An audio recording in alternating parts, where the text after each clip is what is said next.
اعوذ باللہ من الشیطان الرجیم بسم اللہ الرحمن الرحیم رب اشرح لی صدری ویسر لی امری واحلل عقدۃ من لسانی یفقہوا قولی۔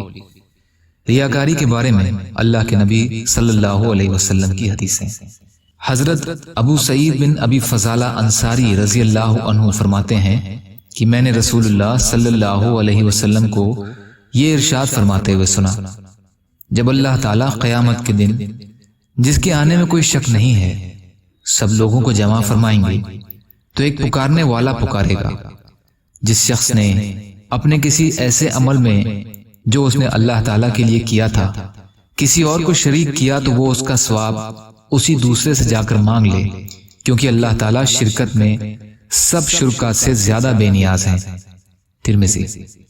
فائدہ: اللہ تعالیٰ شرکت میں سب شرکاء سے زیادہ بے نیاز ہیں، اس کا مطلب یہ ہے کہ جس طرح اور شرکاء اپنے ساتھ کسی کی شرکت قبول کر لیتے ہیں، اللہ تعالیٰ اس طرح ہرگز کسی کی شرکت گوارا نہیں کرتے۔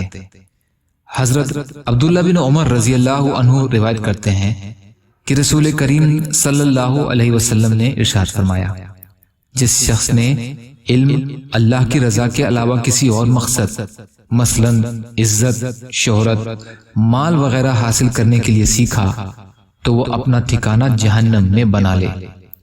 یہ حدیث ترمذی کی ہے۔ یا اللہ ہم سب کو کہنے سننے سے زیادہ عمل کی توفیق عطا فرما۔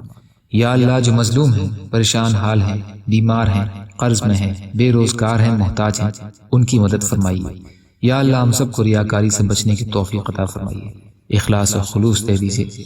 یا اللہ دین کا کام کرنا آسان کر دیجیے، دین پر ڈٹے رہنے والا بنا دیجیے، تمام فتنوں سے ہماری حفاظت فرمائیے برحمتک یا ارحم الراحمین۔